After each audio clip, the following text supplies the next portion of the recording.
Rehumanization Station. I am your collaborator, Christopher Jones, aka Dr. X, and this podcast is an extension to my Flippin and Vibin brand, where vibers seek to transform narratives in society, education, and sport.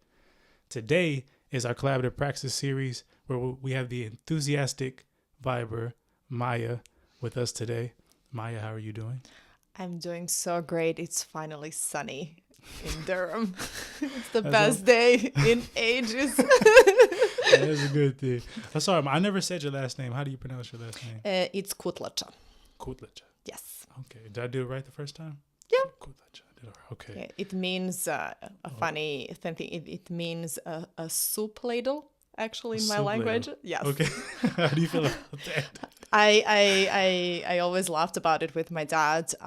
So he used to call me actually just a spoon because I'm tiny compared to him. How big is your? How tall is your dad? He's quite tall. Okay. Yes. Okay. So. Okay. So Maja is a social psychologist with a passion for social change in music. Maja joined Durham in September 2020. Before moving to the UK, Maja lived and worked in the Netherlands and Germany. To be more specific, Maja is an assistant professor in quantitative social psychology at Durham University.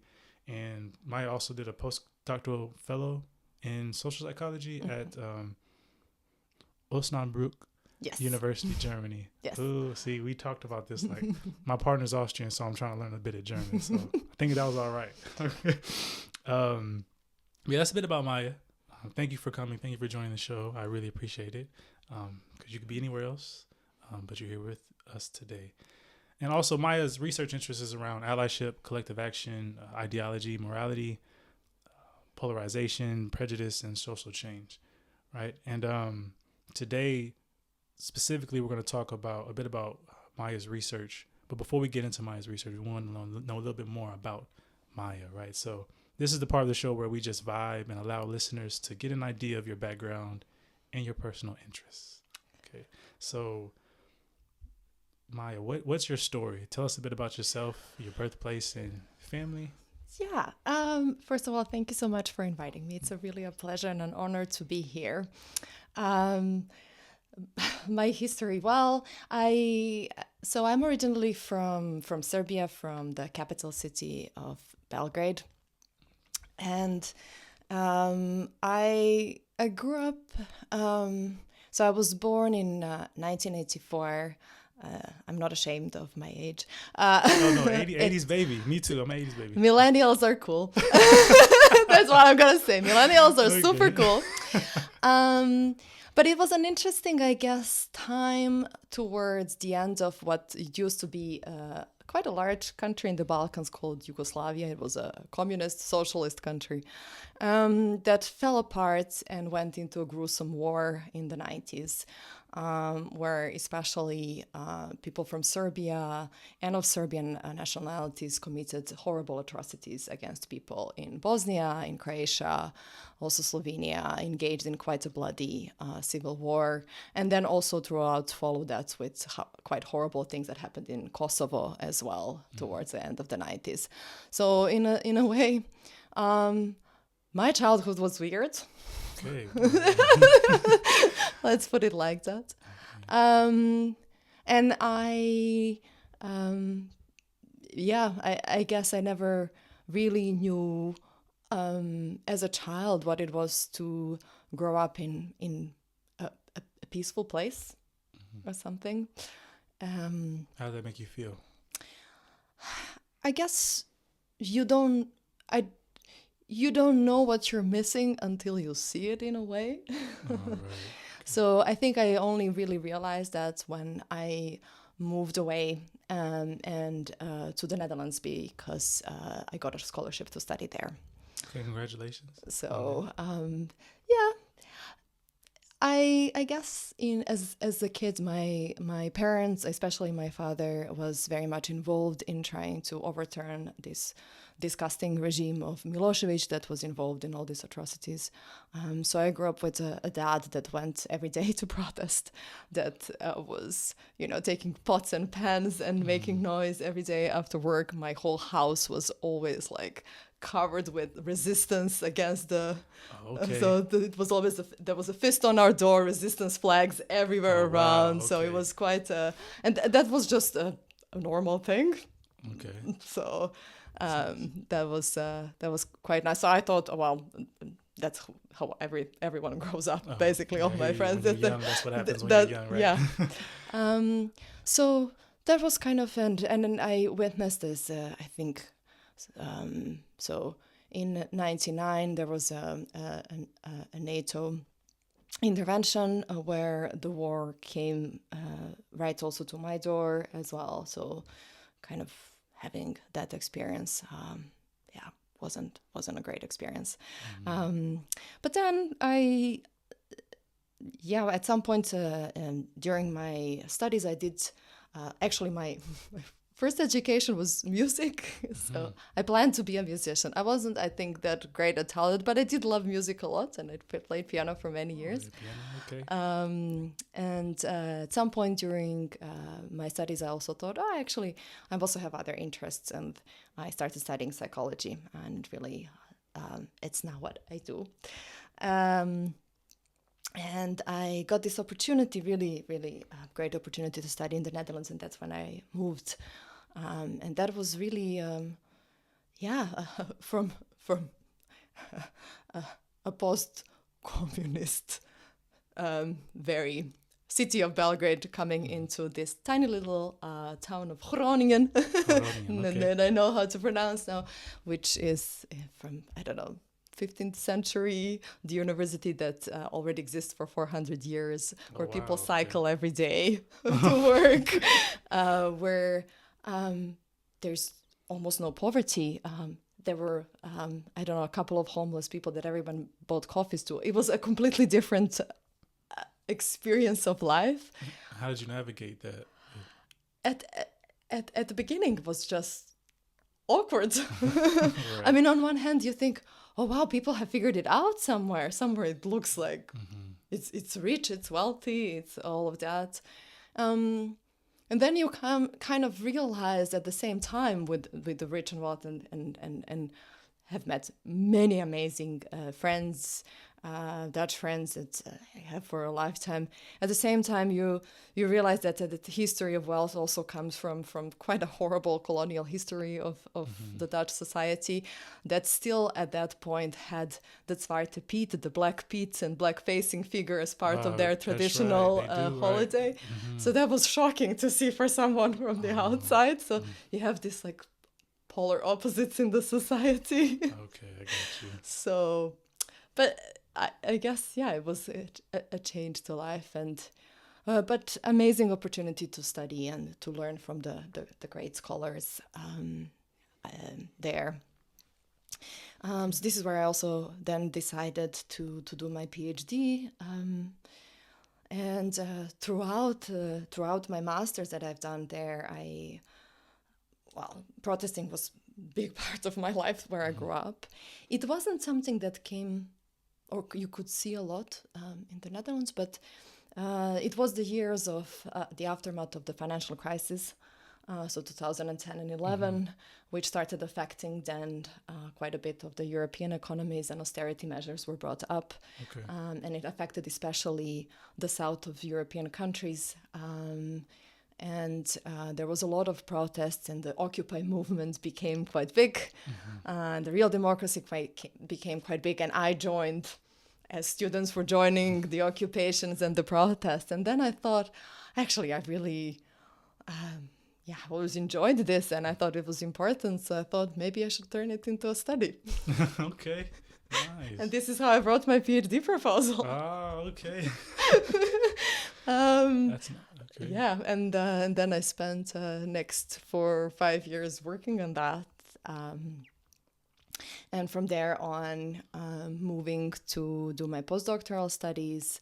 So in the PhD, I worked a little more on like why people protest, who are directly affected by certain things. And then coming to the postdoctoral studies, understanding why people come in solidarity with other people. Okay. So, and then surprise, during 2019, 2019, I was looking for a job, as most academics, find themselves I with hear you that. on that one right now. And then there was a position here in Durham that I've never heard of before. Okay. Okay, so you never heard of Durham. It was just a random place for you. Okay. Yeah. But now you're here. Now I'm here in that place, as I always say, where Harry Potter first movie was filmed. Okay. Well, thank you for sharing that. Thank you. That's a rich lived experience, I'd say. So what activities bring you peace, love, and happiness then, if throughout your life? Like, what do you enjoy doing? Obviously, it seems like protesting is a influential thing, but what maybe anything outside of that? Music has always been a big part of my life. You still play the piano at all? Or? Yes, a little bit, but I do really love classical music, so I go to quite a few concerts and operas. I know it's not, but I just grew up with it, so I continue to do that. And I also enjoy bringing other people to classical music who have not done it, so I kind of feel myself always. Bringing people in? I've never done it before either, so maybe one day. I will definitely. I'm a good person to start with. Okay, classical music, okay. Classical music. Any artists in particular that comes to mind? Well, I grew up with Bach being Bach being the composer. One. I'm not a music historian, but I do know who that is. Okay. So that's it. So I think music is a big thing. I want to say reading was definitely always a big thing that I always loved to do. I feel I do a bit less since I became an assistant professor. Oh, why do you think that is? It's too much reading during the day.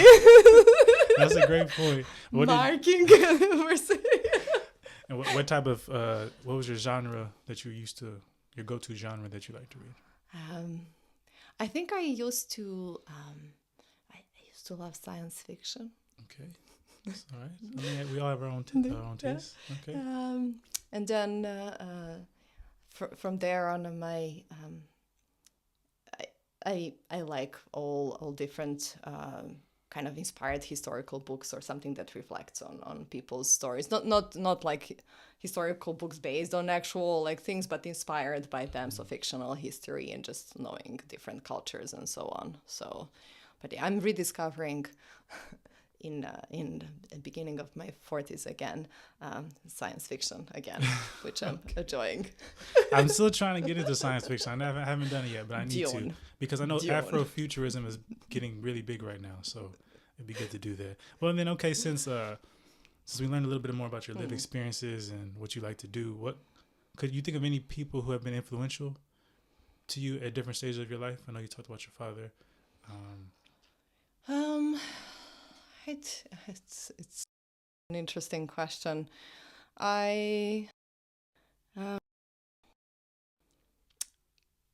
guess a lot of my colleagues, especially throughout the last years, meeting some of very, very inspirational female psychologists, academics who come from very much marginalized background, and seeing them as superstars. I would say those are my currently biggest fans. I'm giving a shout out to Melis and Helena, who I work with in a network. Okay. So they're my inspiration. I'm thinking. When it comes to psychology, is it a mix when it comes to gender, sex, or is it male dominated or no? It's an interesting field that oftentimes, at least in the places where I've studied, has at the undergraduate levels a lot of females identifying who study. But then as you come to the professorial level and so on, in some departments it's usually balanced. But some departments are also very much male dominated, so it flips very much as you come to the. Okay, but there are, I think, and it's at least in the places, in the institutions I've worked, it's extremely white, so it's not diverse in many other aspects in terms of sexual orientation, gender identities, disability, and all of that. It's not a very. Why do you think that is? Do you think it's partly because of the discipline, maybe, or? I think definitely discipline, which is very much, I think, has been at the center of justifying and normalizing status quo. I mean, yeah. Okay. I mean, some of our founders have, including Freud or Bina Simon, have contributed really, really badly to humanity. Okay. But I mean, other thing. I mean, I don't know if you agree, but I think it's just academia. I mean, I would co-sign with that. I would co-sign with that. Okay. Okay. I mean, it's academic world is yet there, especially in the global North institution is not diverse. I think that's just what it. Yeah. Okay, so you would say your father and your colleagues. Yeah. That you've. Okay. What about some challenging moments as a scholar for you? Like, how did you navigate them? How have you navigated them so far?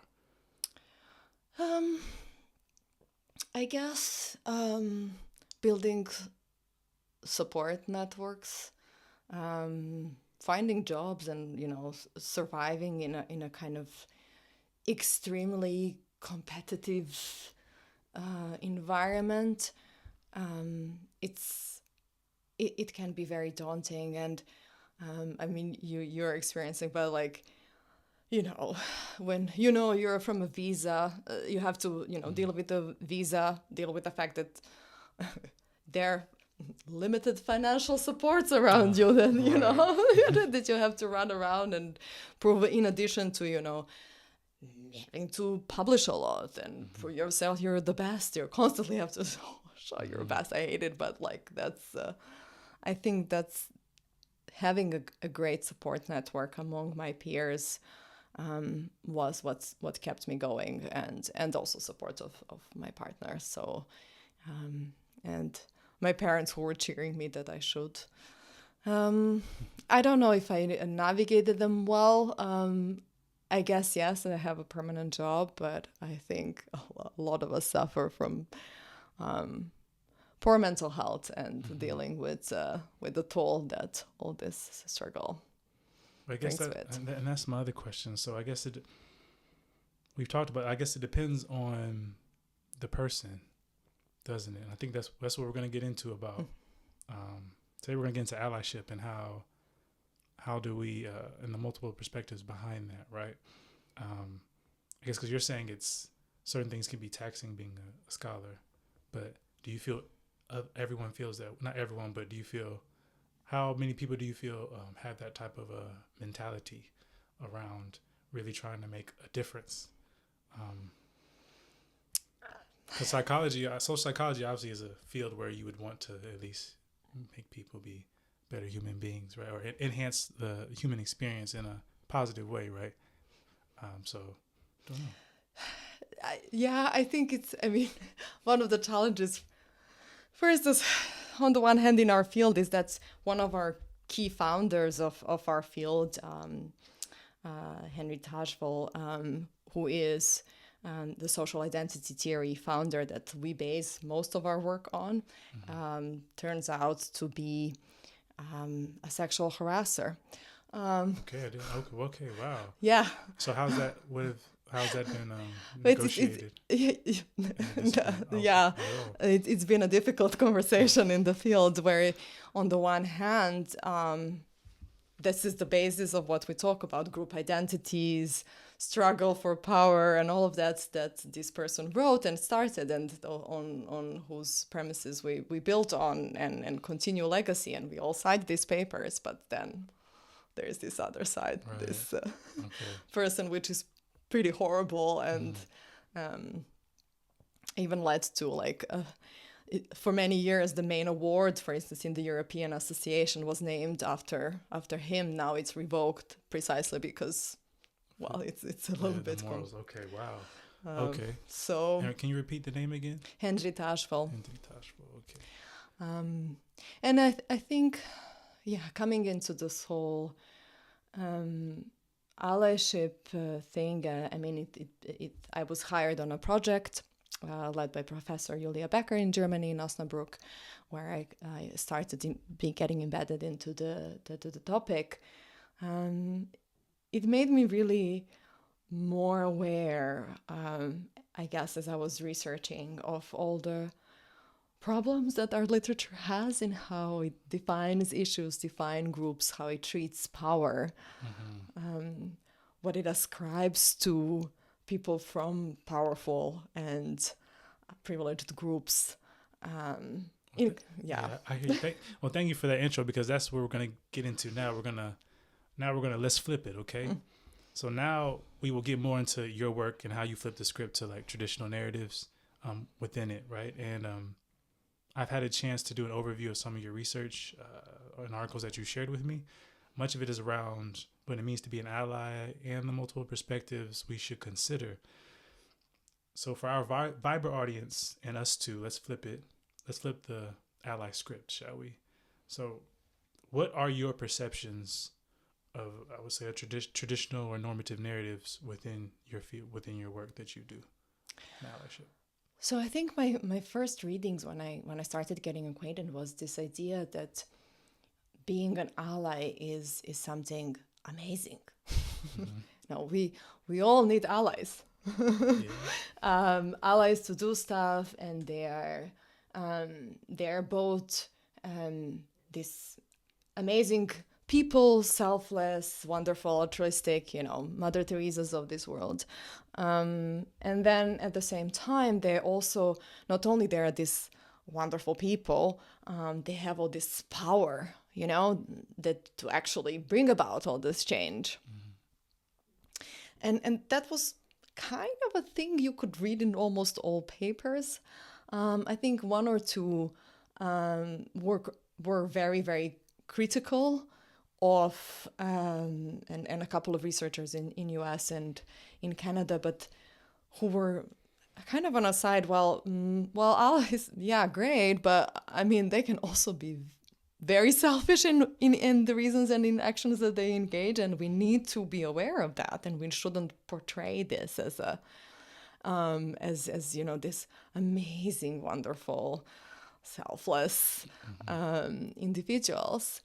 So that's one. And the second one was that, it was an assumption that they can do stuff, but can they? Are they really that powerful? I mean, I'm a quant hypothesis driven person. I'd like to test that and show that is actually true. Or maybe not. So, yeah. Okay. So how much I keep hearing individual, or how much do you feel like the culture, this Western culture about individualism and prioritizing single figures as this entity that we should follow, how much do you feel like that could have an impact on how we view, how allies are viewed, or activists are viewed? That's a great point. I mean, again, oftentimes, and I still in my research, and we haven't moved with it, it's really about this one individual that brings about something great.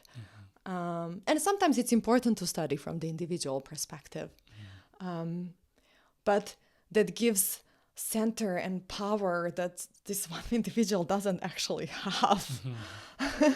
And makes them into, we talked just briefly about like this cult of hero. But actually, if we think about a more useful perspective and where allies are, it's a group, it's a collective that stands behind an idea rather than one person with the name. It's a collaborative practice. It's a collaborative practice, exactly. Okay. And so within I remember within some of the papers, what do you think, there were some multiple motivations behind it. So there was this out-group focus, which was it was like differentiating between the positive and negative motivations behind allyship. Can you expand on that? So there was out-group focused, in-group focused, personal motivations, and then also moral motivations. And could you kind of get into that bit if you could? Yeah. If you like to? Okay. So first of all, this needs an amazing shout out of the my colleague, and one of my closest friends, Helena Radke, who led this work on motivation. Yes. To start with, but basic idea is we have, this notion of selfless or other-centered motivations versus self-centered and egoistic motivations. Now, I don't like to put labels on whether something is positive or negative, because everything can lead to bad things. But I think it's important to understand that in humans have these multiple motives in them, and that all of us, even if we think we're the most selfless people, we engage in things also to better ourselves. So I think that's the first thing. But it's important to know that these are dimensions, right? We don't see this. I think oftentimes what especially psychology does is categorizes people. But when we talk about the motivations, we're all in a dimension. We can be more oriented towards other and less towards ourselves, and that can change. So I think that's important. When it comes to then understanding and how this work went about, is that within these other-oriented, selfless motivations, or what we would term genuine motivations for allyship, is that there is a focus on, there are those that arise from care for a certain specific group. So that's the other group-oriented motivations, and that can be different for different people. You can be, for instance, centering on the identity of race or ethnicity or religious group, gender group, all these kind of things. And the other one, which is related to it, is a moral motivation, but rather than centering on a specific group and context, it's about those more broad general concepts such as equality, justice, or fairness that can lead you to act. Okay. So those are the two. And the other two are kind of a flip of these.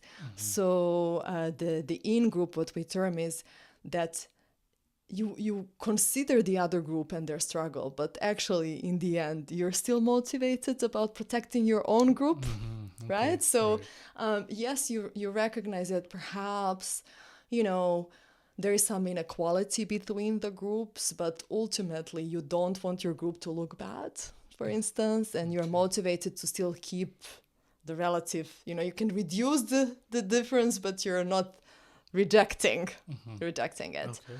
And another one from the individual level is about, as we have, moral values and so on, we can also just think about, well, there are people who care about their image, how they're seen, or care about, bettering their own self. And that could be, as I said, I don't like to necessarily use all negative labels, or so the bettering of the self can be more the selfish and negative in terms of the image, but can be about, learning experiences, or, having a more open mind or something like that. So there are various, again, aspects to it. Right. Okay. And for me, it seems like there's this ambiguity of being an ally, right? Or allyship is fluid, can be fluid. Yes, very much so. Okay. So I guess we never even identify what an ally is. Just, do you have a simple definition for our audience that comes to mind? It's a debate thing. Yeah, well, I hear that, because we just said it's fluid, but is there anything that just... I think what we kind of descriptively agree is an ally can be a person who acts on behalf of someone else, so doesn't act for their group or their own interests, but acts on behalf of somebody else. Now we would call an ally also a person that is more likely to be higher on those genuine motivations and reduce those ingenuine ones. However, that's sometimes very hard to, know. You can't really look in someone's brains and know exactly what their motivations are, but we would call allies, we're more likely to call allies who both act consistently on behalf of another group and are motivated predominantly by genuine or most solely by genuine motivations. So, okay, and I think that's that's the other side of the coin, right? Is the genuine aspect of it, because I know you mentioned about performative allyship, right? And I think what I wanted to kind of get into as well was trust. We talk about this a lot, even in the research that we do together. Maya and I are doing research with the Pro Northeast. It's to increase PGRs from racially minoritized backgrounds, specifically in the Northeast, right? And a lot of what came out of the analysis was about trust, right? And when I was doing the reading, it seems like allyship comes with the layers of trust, it seems, right? So for groups who are, quote unquote, from the out group, the quote unquote disadvantaged groups, right? How do those groups navigate how to trust other allies? So I think it's so difficult. I mean, I know there's no right answer, but I know you talk about this in your article. I know if you want to like expand on what I was saying. I think, and perhaps, you can also ascribe this to my background, but I think cynicism and suspicion is a good way to always have a little bit. Okay. So everyone should have that. Everyone, especially anyone from the more marginalized and disadvantaged groups, trusting an ally. I think there is always good to be take it with a little bit of like reservation to it. Right. I think it's one of these very difficult relationships to navigate.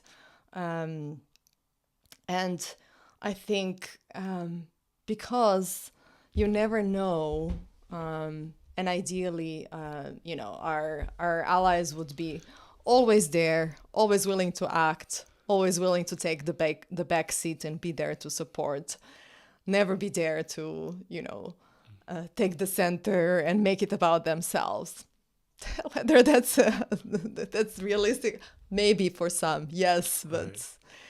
It's ambiguous.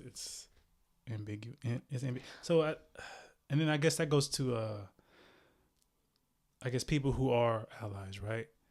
You also mentioned about meta beliefs. So meta beliefs is beliefs about how others perceive us, right? And that has an influential factor if we do become allies as well, right? How often do you see that in the work that you do?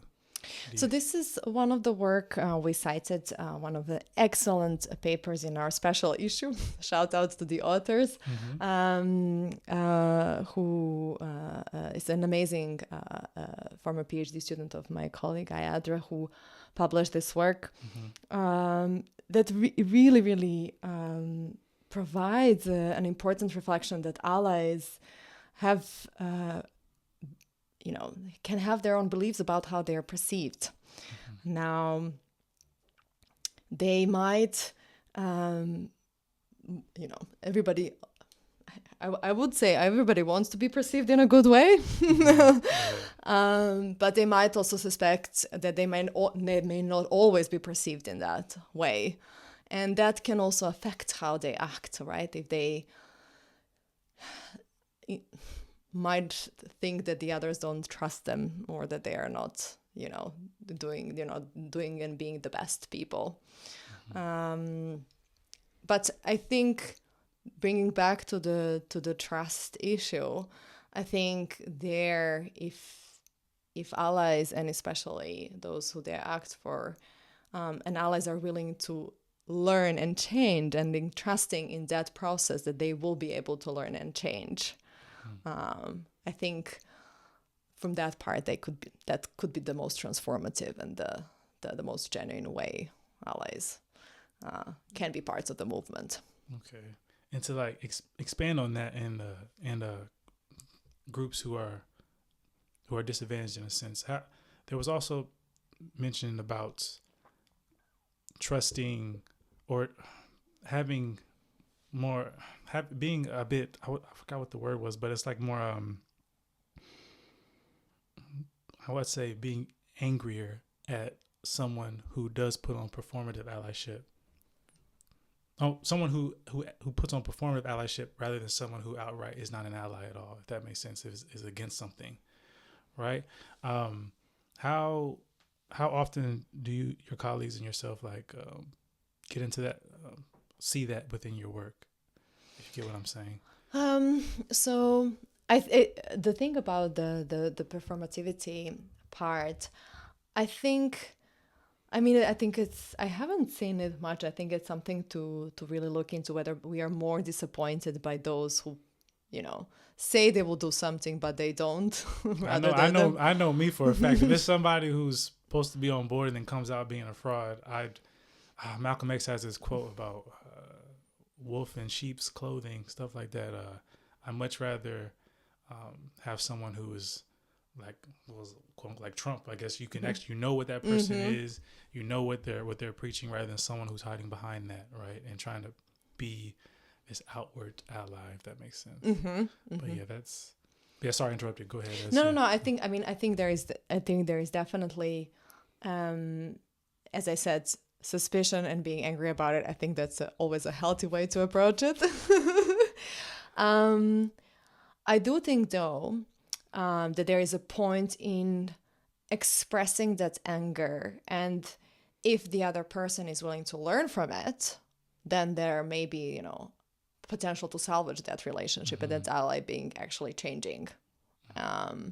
So I mean, there is some work that shows that there is a lot of disappointment in allies, and that can affect also the mental health and well-being of activists, having to deal with performativity a lot. So it's extremely draining. But there is a possibility, I'm not saying for all, that performative allies might learn and might be able to change. So not all is lost on them. I think that's why it's important to also communicate that anger and communicate at this point and hold them responsible to what they say they're supposed to do. Right. And how should people hold performative allies responsible? Is there any methods that you know of, or? I think, I mean, that's a great research question. Thank you. I'll steal that for my next project with students. This is something we would love to. We're actually trying to kind of understand the best way how to approach that and communicate that in the most effective way to enable them to change. But at least some of the work I know is that communicating anger while still providing a potential to, do something better. So show up for the next action, take a responsibility for this, might communicate then, this is, yes, I'm very disappointed, but there is a possibility to amend the relationship. Okay. And I think that from the other side might be, a way. So it's not about completely distancing, which is also perfectly fine. I think that's also fair to distance from those. But if we want to try to, influence and then kind of help them transform, if people, of course, have the ability and the time and energy to do it, then is that extra labor, unfortunately. However, that doesn't have to necessarily be the labor of the minoritist activists. That can be a labor of other allies to bring. So I would say it's not a responsibility at all on the activists to do that, because they already have so. But other allies can step in that sense and be like, hello. And that was also an indicator of gaining trust, right? Yeah. Seeing, I guess, groups seeing allies be bystanders, at least in a group sense. Yes. Right. Okay. Yes. Wow, okay. Yeah. That's yeah. Nice. Okay. So it's not at all. Responsibility of the actors, because that's always an extra labor. Why? Yeah, and I think that's why this work is so fascinating that y'all do, because even within that, y'all show kind of how even with the performativity or motivations, there is still some positives that could come out of that, like just having, if somebody is being that way, but at the same time there is this awareness that's being put out there, so it can influence certain individuals, right? So yeah, I thought that was amazing. If people want to read that, it's in the Journal of Social Psychology, European Journal of Social Psychology. One of the articles we're talking about is called "Understanding Allies' Participation in Social Change: A Multiple Perspectives Approach." Right. Yeah, I thought that was amazing. And do you have any other comments around allyship that we haven't kind of talked about yet, or I think, I mean, social change? yeah, I think what for instance I've been really thinking about and reflecting on my work is that we often write about allyship, and I try to say the whole point of a multiple perspective is that you cannot say that something is right or wrong without asking those who you're acting for whether they think it's right or wrong. So it's not just enough to ask the allies, you think this is okay? No, you have to ask those disadvantaged groups and so on. And I think I'm hoping to in my future work to do more also these collaborations, how we do work together, right? So we bring both perspectives to it, and we write from truly both, even more perspectives. Some of the authors, thinking of people who have many multiple intersectional identities there to bring forward, to some privileged, some disadvantaged, right? So more and more collaboration across I think are necessary for the field. Cross-cultural context. Yeah, You're definitely right. That's that collaborative praxis, right? Yeah. And I guess since we've been talking about all of this, your work, could you just share quickly a particular moment that you considered a turning point in your research while you've been doing this work, whether it be prior to Durham or during Durham University? That's an interesting. I guess I think it was always good to read what some people say to our studies. Now, I'm a trained experimental psychologist, so I mostly do a little bit of design, a little bit of vignettes or stories around it, and I ask people to give me some comments about it, and I mostly care about their what they answered 1 to 7. But reading those answers, for instance, I provided them context with protests of Black Lives Matter where white people were there and present, because that happens. I mean, there are situations where they're there, and just reading what different people have reflected when they've said about these protests made me realize that this is actually really important to know. And of course, seeing the different aspect, for instance, a Black American participant writing is really, there were that many white people there? I've never seen them before, And then reading from a white American participant perspective, saying, oh yeah, these are my great heroes. I was like, I always go to this protest. I was and understanding that these are actually really two different ways of you can read that. So I think that was always. And then I think another thing that both Helena and a couple of our colleagues we always had when we present this work is that we get this question, and I'm not gonna, I can elaborate on my answer, but I always get asked, so do you really think that the white, cis, straight male can be the leader of change and be the best ally? What is your answer to that? What is your answer to that? Well, no. And why? Okay, but this for our audience, why do you feel like that is? Why do you feel that is? I think the best way is to be there to support, never to lead. Okay, that's a great way to sum that up. Okay, we'll sum it up with that right there. Okay, now I have another question about what. So with your work, and you said you reflected on what changed how you're flipping the script to traditional narratives when it comes to allyship, right? But where do you see your work leaving a lasting legacy for, I would say, for future generations? Yeah, just. I think I would hope within your field. So yeah. I think where I really would like to see is that more and more critical approach to allyship, and to the very concept, the very definition of the concept, moving away from whatever I've done and so on. I think science is about transforming and changing. I don't think everything we've done now in here should not be the thing that is, true in even 5 years, let alone 50.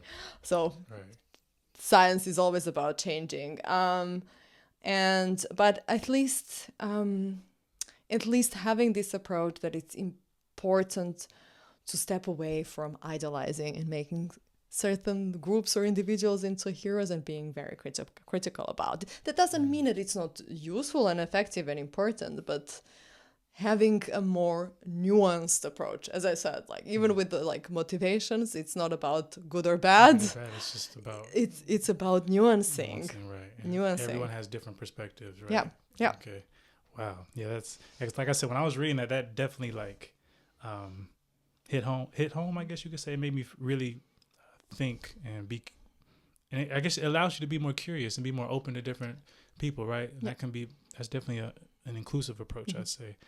But thank you for that. Thank you for sharing that. And we're gonna get to our concluding questions, right?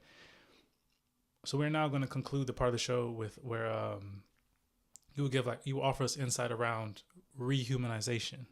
Right? I'm not sure how familiar you are with the term, but I mean we'll see. If you could reflect on your journey thus far, what do you know now that you wish you knew before? It's always a tricky one, I guess.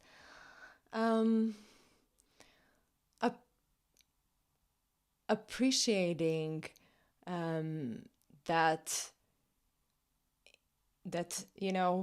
getting the opposite of what the literature told me, right? Because a lot of our theorizing or thinking about